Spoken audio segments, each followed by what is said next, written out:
வள்ளுவன் கொள்ளை வாழ்க்கை நெறி. வள்ளுவனுடைய பொற்பாதங்களுக்கு பணிவான வணக்கம். என் உள்ளம் கவர்ந்த, மனத்தில் நிறைந்த, என் இதயத்தில் வீற்றிருக்கின்ற பெற்றோர்களுடைய எண்ணங்களை, ஆசைகளை, விருப்பங்களை, தவங்களை, எதிர்பார்ப்புகளை நிறைவேற்ற துடித்து கொண்டிருக்கின்ற எனது அருமை மாணவ செல்வங்களே, மாற்றுக்குறையா தங்கங்களே, ஆற்றும் அரும் சிங்கங்களே, இப்போது நாம் 7வது யூனிட்டிலே இருக்கிற போயமை பார்க்க இருக்கிறோம். அந்த போயமானது ஒரு த்ரில்லிங்கான போயம். இதை இப்போ பார்ப்போம். ப்ரோஸை முடிச்சிட்டோம். இப்போ நாம் போயமுக்கு வரோம். போகலாமா ராஜா? என்ன போயம் பார்க்குறீங்களா? இதை பாருங்கள். The house on L Street. L Street. M is a silent here. சில பேர் M Street இன்னும் படிப்பாங்க. இதுதான் இங்கிலீஷ்லேயே ஒரு பெரிய தொல்லையான விஷயம். அது ஒரு தேவையில்லாத எழுத்துக்கள். அந்த இடத்துக்கு ஒளியே தரலனா அந்த எழுத்து எதுக்கு? இப்படி ஒரு மொழி அது வளர்ந்துடுது. அதான் பெரிய விஷயமே.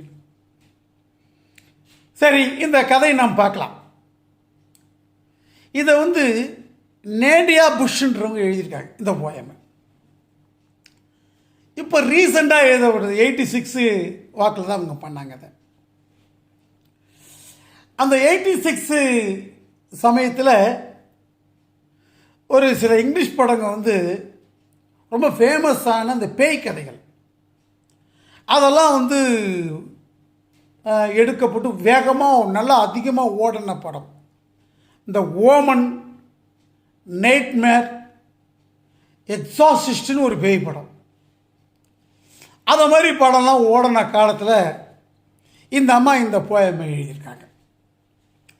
சரி, The house on L Street. இதில் ஒரு சின்ன விஷயத்தை நான் சொல்லணும் உங்களுக்கு. என்னென்னா, த house on the L street அப்படின்னு சொல்லும்போது ஆன் எல் ஸ்ட்ரீட்னு சொல்லக்கூடாது. ஆக்சுவலாக கிராமட்டிக்கலாக இன் எல் ஸ்ட்ரீட்னு சொல்லணும். இப்போ த house is in the street. I walked on the road. I walked in the road ன்னு சொல்லக்கூடாது. ஆகவே அந்த ப்ரொசீஜர் சற்றே தவறு என்று நான் மனதில் கருதுகிறேன். எக்ஸம்ஷன் ஏதாவது இருக்கா இல்லையான்னு எனக்கு தெரியல.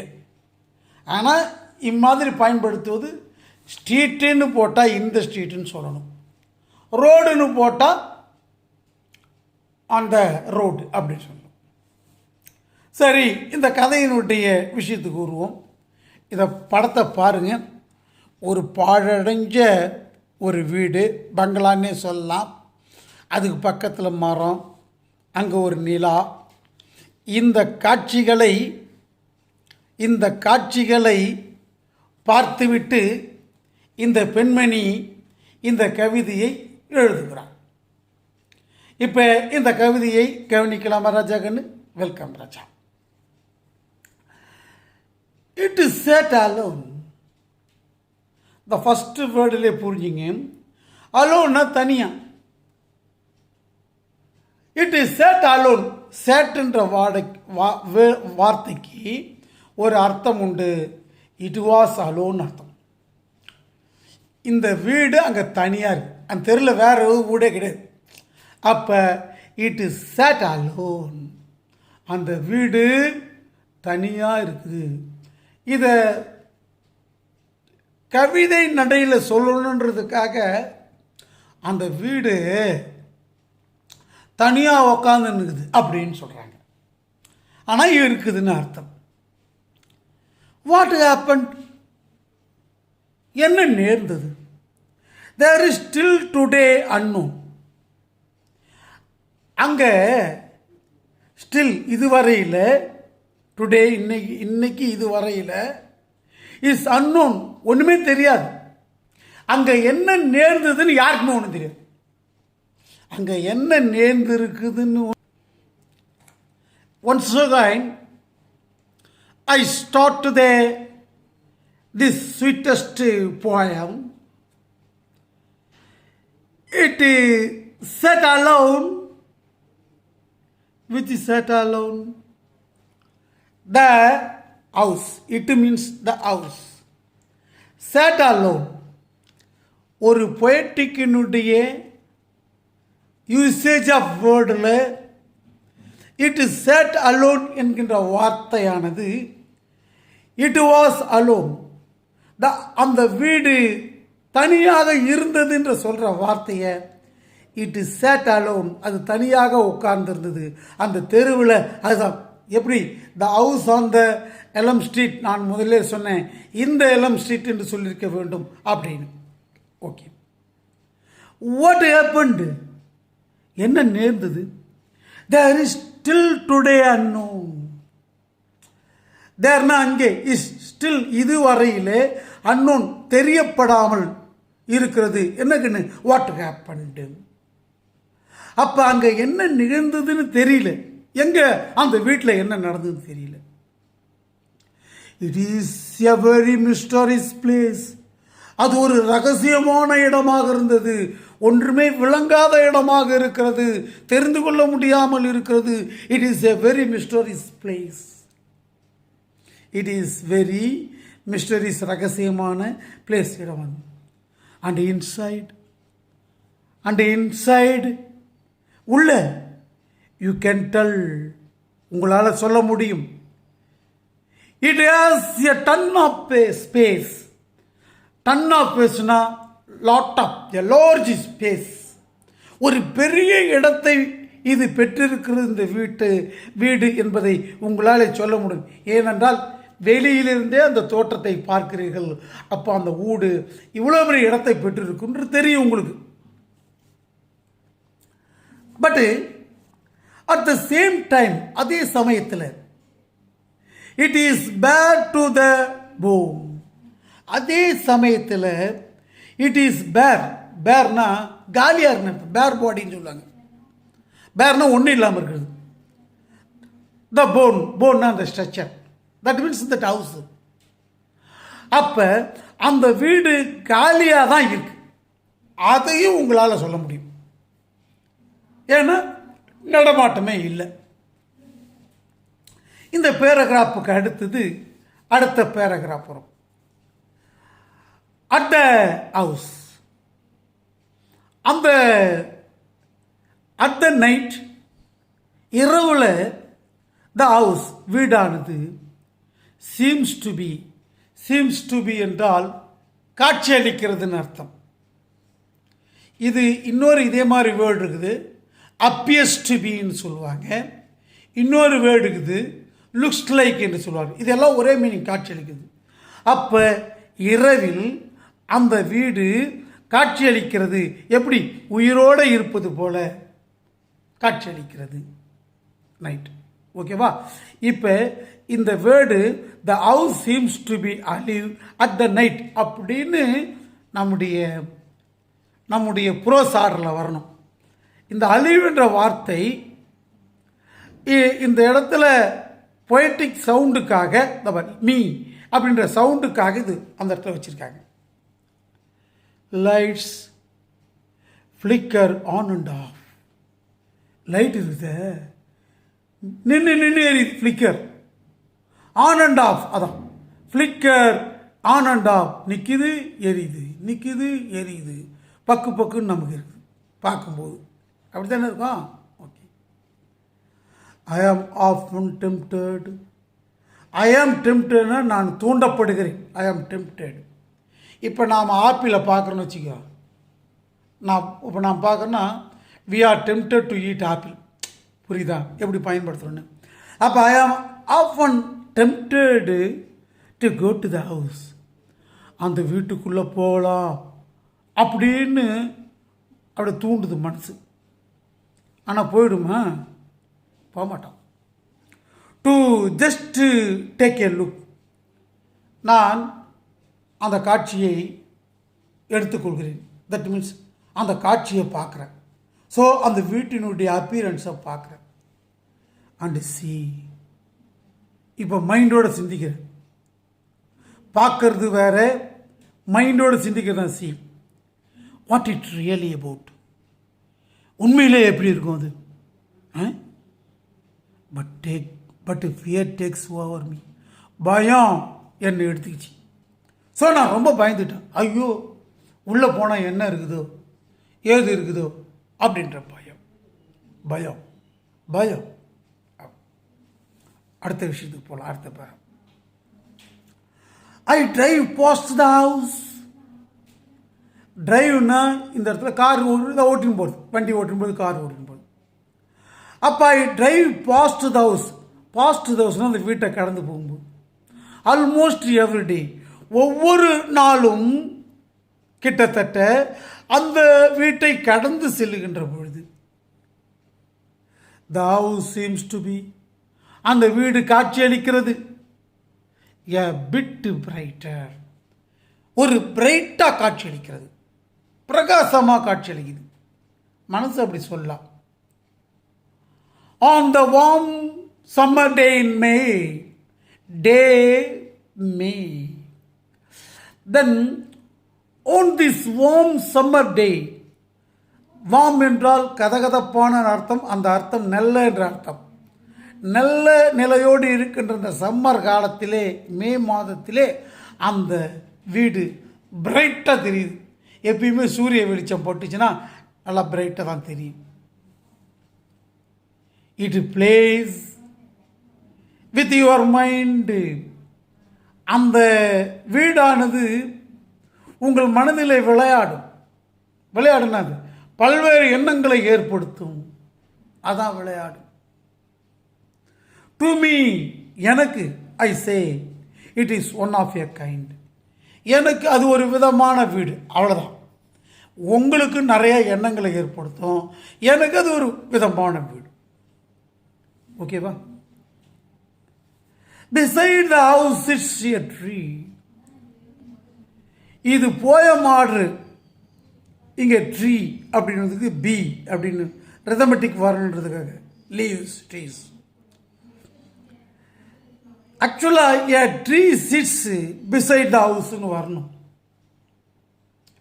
இந்த சவுண்டு நமக்கு ரைமிங் ஆர்டருக்காக போயமில் அந்த ஆர்டரை மாத்திரம். அப்போ ஒரு மரம் வீட்டுக்கு பக்கத்தில் இருந்தது. அங்கே ஒரு மரம் இருக்கு, பார்க்கலாம் படத்தில். இந்த மரம் இருக்கு. ஓகேவா? அப்போ beside sits a tree,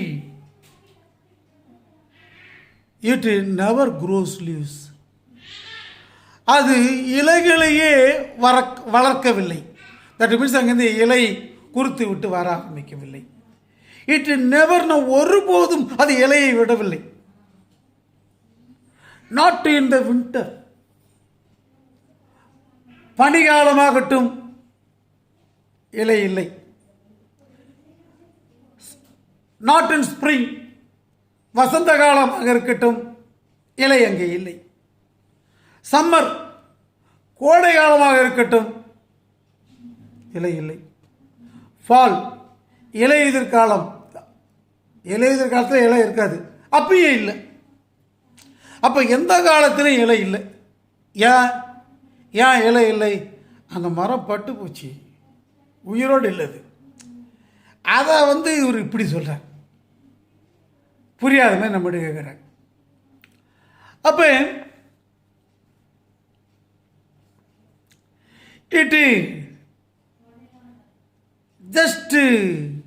it was there. அது அங்கே சும்மா இருக்குது, அவ்வளோதான். சிட்ஸ்னா அங்கே உட்காந்து, இது போயமுக்காக சொல்கிற வார்த்தை, wording usage, styling. It just sits there, never getting small. அது சின்னதாகவும் ஆவலை, ஆர் எவர் க்ரோயிங் டால், வளரவும் இல்லை. பட்டு போன மரம் எப்படி சின்னதாகும்? ஒரு சேரை வைக்கிற, அது என்ன வளருமா? வளராது. செடியை வச்சா வளரும், உயிருள்ள பொருளாக இருந்தால். Okay, how could this be? அது எப்படி இருக்க முடியும்? மரம் இருக்குது, இலையும் காணோம், ஒன்றையும் காணோம், வளரையும் காணோம், குளமாகவும் காணோம், ஏன் இப்படி? தென் ரூமர்ஸ், வதந்திகள், are constantly being mat, are being mat, தொடர்ச்சியாக, திடமாக, கான்ஸ்டன்ட்லி. அங்கே அங்கே வதந்திகள் மட்டும் உருவாக்கப்பட்டு கொண்டே இருக்கிறது. அண்ட் ஈச் டே, ஒவ்வொரு நாளும் the house just begins to fade. கொஞ்சம் கொஞ்சமாக பிகின்ஸ், துவங்குகிறது. ஃபேட், மங்களாக துவங்குகிறது. What happened inside that house? அந்த வீட்டுக்குள்ள என்ன நடந்தது? What happened inside that house? அந்த வீட்டுக்குள்ள என்ன நடந்தது? I really don't know. எனக்கு உண்மையா தெரியாது. I guess, நான் வேணா கற்பனை பண்ணலாம். I guess it will be always a mystery. அது எப்போதும் ரகசியமாகவே இருக்கிறது. இந்த கதையை, இந்த வீட்டினுடைய காட்சியை இந்த கவிஞர் தன் சொல் ஆட்சியால் வர்ணிக்கிறார்.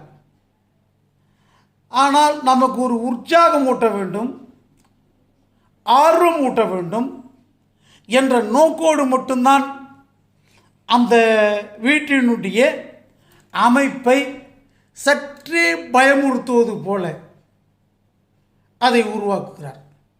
ஆனால் இந்த இடத்துல ஒரு பேய் இருக்குது, பிசாசு இருக்குது இப்படின்ற விஷயத்தை இவர் சொல்லலை. ஏன்னா அப்படி ஒரு மூட நம்பிக்கையை ஏற்படுத்தணும்னு இந்த கவிஞர் நினைக்கல. சும்மா ஒரு விஷயத்தை த்ரில்லிங்காக சொல்லணும், கேட்கறதுக்கு இனிமையாக இருக்கணும். What is the poet purpose? போயம்னுடைய பர்பஸ் கூட என்ன அப்படின்னு பார்த்தா, just we enjoy the poem. எப்பொழுதுமே ஒரு போயமை நீங்கள் நல்லா புரிஞ்சுக்கணும். ஒரு 10-15 போயமை நீங்கள் நல்லா மனப்பாடம் பண்ணி வச்சுக்கணும். ஆங்காங்கே சில பேர் திருக்குறளை மேற்கோள் காட்டுவது போல ஆங்கிலத்திலே நீங்கள் இந்த போயம்கெலாம் சில சேயிங்ஸு, போயம்ஸு, புரோவர்பு இதெல்லாம் படிச்சுக்கிட்டு அங்கங்கே நல்லா சொல்லணும். அப்படி சொன்னால் உங்களுக்கு ரொம்ப அருமையாக இருக்கும். அதை எப்படி சொல்கிறோன்ற விஷயமும் நமக்கு தேவை. இப்போ நான் ஒரு 10th நான் படித்தேன், அந்த வரி எனக்கு ரொம்ப பிடிக்குது. நான் எப்போ பார்த்தாலும் சொல்லுவேன், where the mind is without fear, the head is held high அப்படின்னு சொல்லுவேன். Where the mind is without fear the head, Gitanjali என்ற poem written by Rabindranath Tagore. The poem அது நோபல் பிரைஸ் கொடுத்தது. அது அருமையான வரி. ஆகவே we should enjoy that poem. போயம்களை நாம் என்ஜாய் பண்ணணும். பண்ணுவீங்களா?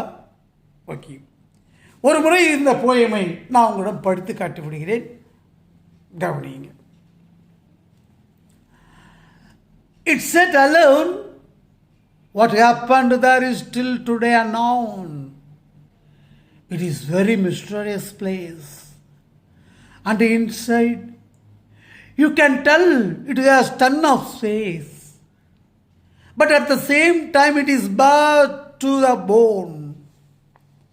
At night the house seems to be alive. Lights flicker on and off. I am often tempted to go to the house just to take a look and see what it is really about. But fear takes over me. I drive fast to the house almost every day. The house seems to be a bit brighter. On this warm summer day in May, it plays with your mind. To me, I say, it is one of the kind. Beside the house sits a tree. It never grows leaves, not in the winter, spring, summer, or fall. It just sits there, never getting small or ever growing tall. How could this be? The rumors are continuous, constantly being made. And each day the house just begins to fade. What happened inside the house? I really don't know. I guess it will always be mystery. Mystery. Now this poem ended. We should enjoy this poem. The words arranged by the poet is wonderful. Enjoy this poem. திரும்ப படிச்சு பாருங்க, understand பண்ணிங்க. இந்த போயமை முடிச்சிட்டோம். இந்த யூனிட்டை இனிமேல் supplementary தான் பார்க்க போகிறோம். சப்ளிமெண்ட்ரி அடுத்த கிளாஸில் பார்ப்போம். அருமை மாணவர்களே, அன்பு தங்கங்களே, செல்வங்களே, நன்றாக படித்து என்ன அப்பா அம்மாவெல்லாம் சந்தோஷப்படுகின்ற அளவுக்கு நாம் படித்து நல்ல மதிப்பெண்கள் வாங்கணும். நாம் படிக்கின்ற படிப்பாலே இந்த நாடு வளரணும். நல்ல அறிவாளிகள் வளர்கின்ற நாடு தான் உயர முடியும். நல்ல அறிவாளிகள் வளரணும். ஒரு விஷயம் நான் சொல்கிறேன், நீங்கள் பார்த்துக்கலாம். இந்த இட்டாலி கிரீக் அப்படின்ற நாடை பற்றி சொல்ல போகிறேன்.